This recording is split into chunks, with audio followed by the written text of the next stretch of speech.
প্রচলিত বিশ্বাস অনুযায়ী এই হোটেলে মানুষ দেহত্যাগ করলে তার আর পুনর্জন্ম হয় না। আজ্ঞে হ্যাঁ, তাই ভারতবর্ষের এই হোটেলে মানুষ মোক্ষ লাভ করতে আসেন। যদিও মৃত্যু পথযাত্রী মানুষের জন্য এই হোটেলে বরাদ্দ থাকে মাত্র 15 দিন। ওই 15 দিনের মধ্যে ব্যক্তির মৃত্যু না হলে হোটেল কর্তৃপক্ষ সেই মৃত্যু পথযাত্রীকে আবারও বাড়ি পাঠিয়ে দেন। হোটেলের নাম কাশীলাভ মুক্তি ভবন। উত্তরপ্রদেশের বারাণসীতে রয়েছে এই বিখ্যাত হোটেল। এই হোটেলে কোনো ব্যক্তি দেহত্যাগ করলে শোকের নয়, সেটা উৎসবে পরিণত হয়। কি শুনেই কেমন অদ্ভুত লাগছে, তাই না? এই মুক্তিভবনে এখনও অবধি 15,000-এরও বেশি মানুষ এসেছেন, যাদের মধ্যে 90% মানুষের মোক্ষলাভ হয়েছে। কিন্তু কেন এই মুক্তিভবনকে এত পবিত্র বলে মনে করেন মানুষ? এই মুক্তিভবন থেকে কি সত্যি মানুষের মোক্ষলাভ হয়? এখানে থাকবার জন্য খরচপাতি বা কেমন? আসুন আজকের ভিডিওতে সেই সবটা শুনে নিই।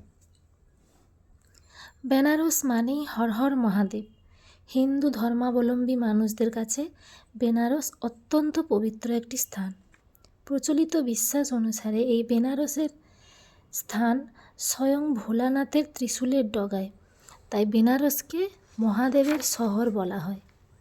মহাদেব না চাইলে এই বেনারসে নাকি কেউ আসতে পারে না।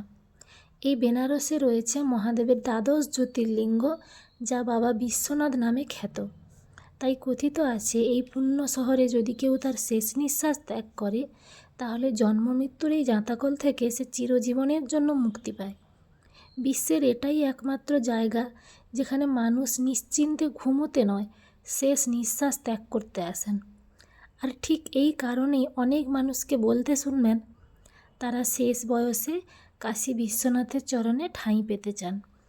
আসলে বারাণসীকে পৃথিবীর সবথেকে পবিত্র শহর বলে মনে করা হয়। এই বারাণসীর প্রতিটা ঘাটে আজও প্রাচীন ভারতের এক টুকরো ছবি বর্তমান। মুক্তিভবনকে বাইরে থেকে দেখলে যদিও হোটেল মনে হয় না, একটা দোতলা বাড়ি, কিন্তু মুক্তিভবনের ভেতরে ঢুকলেই আপনি দেখতে পাবেন সাদা এবং সবুজ রঙের সারি সারি ঘর, আর প্রতিটা ঘরে 2টি করে চৌকি পাতা।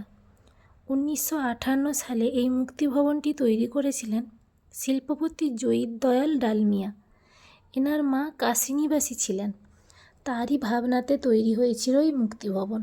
তিনি দেখেছিলেন প্রতিদিন প্রচুর মানুষ কাশীতে আসেন নিজেদের মোক্ষলাভের জন্য, কিন্তু থাকবার জায়গা নেই, আর কোনো হোটেলও মোক্ষলাভের জন্য আলাদা করে ঘর ছেড়ে দেবে না। তাই সেই মানুষগুলোর কথা ভেবেই তৈরি হয়েছিল মুক্তিভবন। এই মুক্তিভবনে রয়েছে 10টা ঘর, যেখানে প্রতিটা ঘরে একজন করে মৃত্যু পথযাত্রী তার পরিবারের মানুষের সাথে থাকতে পারে। তাদের খাওয়া দাওয়া থেকে শুরু করে শোয়ার জায়গা সব কিছুরই ব্যবস্থা করে দেন এই মুক্তিভবন কর্তৃপক্ষ। যদিও এই মুক্তিভবনে মানুষ সেই সময়ই আসে যখন তাকে চিকিৎসকরাও জবাব দিয়ে দেন, বা যখন কোনো ব্যক্তির নাওয়া খাওয়া সব বন্ধ হয়ে যায়, সেই সময় তারা মুক্তিভবনে এসে থাকেন। ডালমিয়া ট্রাস্টের তরফ থেকে এই মুক্তিভবনের অতিথিদের থেকে একটিও টাকা পয়সা নেওয়া হয় না। শুধুমাত্র ইলেকট্রিকের বিল বাবদ প্রতিদিন 20 টাকা করে নেওয়া হয়।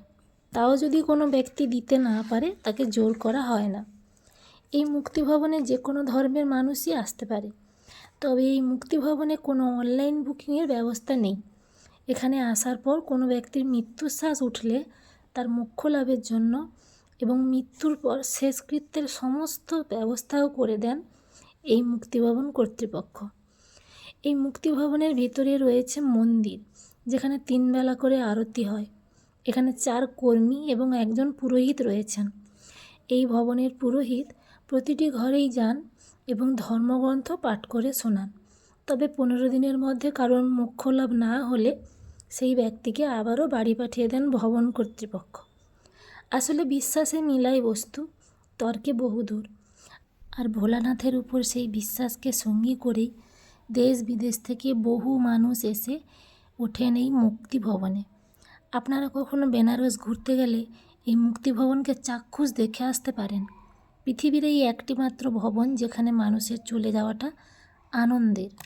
হর হর মহাদেব। ভালো থাকুন সকলে।